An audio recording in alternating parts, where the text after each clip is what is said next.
Yang pertama yaitu lalu lintas adalah gerak kendaraan dan orang di ruang lalu lintas jalan. Ruang lalu lintas jalan adalah prasarana yang diperuntukkan bagi gerak pindah kendaraan, orang, dan atau barang yang berupa jalan dan fasilitas pendukung. Mengenai kecelakaan lalu lintas, Pasal 1 Angka 24 UU LLAJ mendefinisikan sebagai berikut. Kecelakaan lalu lintas adalah suatu peristiwa di jalan yang tidak diduga dan tidak disengaja melibatkan kendaraan dengan atau tanpa pengguna jalan lain yang mengakibatkan korban manusia dan atau kerugian harta benda. Beberapa contoh pelanggaran lalu lintas. Yang pertama, melawan arus. Jika kita melawan arus, kita bisa membahayakan diri kita sendiri dan membahayakan orang lain. Yang kedua, menerobos lampu merah. Biasanya orang-orang yang menerobos lampu merah selalu beralasan sedang terburu-buru atau tidak melihat lampu sudah berubah warna. Yang ketiga, tidak menggunakan atribut berkendara dengan baik. Salah satu contohnya tidak menggunakan helm.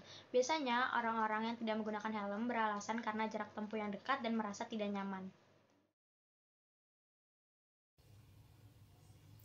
Ada beberapa faktor utama yang menyebabkan terjadinya kecelakaan. Yang pertama adalah faktor kelalaian lalu lintas, yang kedua adalah faktor kendaraan, yang ketiga adalah faktor jalan, dan yang terakhir adalah faktor kondisi lingkungan. Kombinasi dari keempat faktor tersebut bisa saja terjadi antara pengguna jalan dan kendaraan, misalnya berjalan melebihi kecepatan waktu yang ditetapkan. Kemudian ban pecah yang mengakibatkan pengendara mengalami kecelakaan.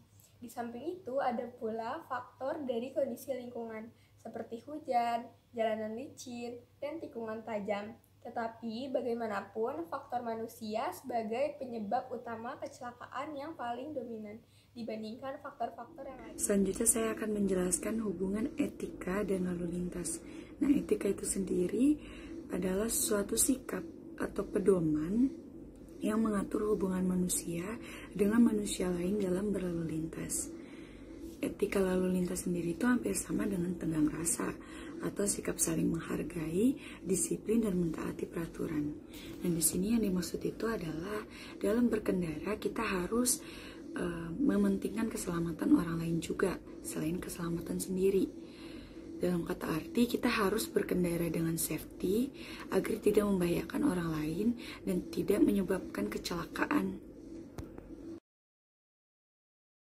Jadi di sini aku bakal kasih tahu salah satu contoh kelalaian pada lalu lintas. Sebagai contoh kasus yang dilakukan oleh seorang bapak-bapak yang mengendarai mobil dengan kecepatan terlalu tinggi, sehingga menabrak pembatas jalan dan menabrak mobil lainnya, sehingga menyebabkan 7 orang meninggal dunia dan 9 orang lainnya terluka berat maupun ringan. Akibat kelalaian pada lalu lintas tersebut, maka pelaku akan mendapatkan tindak pidana 6 tahun penjara atau didenda dengan paling sedikit 12 juta rupiah. Kepolisian telah melakukan penyelidikan terhadap perkara ini dan menetapkan bapak tersebut sebagai tersangka karena pasal 310 Undang-Undang Nomor 22 Tahun 2009 tentang lalu lintas dan angkutan jalan. Apa aja sih yang dapat dilakukan pengendara? Yaitu yang pertama, menaati peraturan lalu lintas yang ada, yaitu sebagai contoh tidak menerobos lampu merah. Lalu yang kedua, memakai perlengkapan berkendara yang aman dan tepat. Lalu yang ketiga, memiliki SIM. Nah, itu dia cara-cara yang dapat kita lakukan untuk menanggulangi terjadinya kelalaian di lalu lintas. Pesan kami sebagai promotor kesehatan untuk seluruh pengguna jalan, terutama pengendara, untuk memperhatikan keselamatan diri sendiri maupun orang lain di sekitarnya.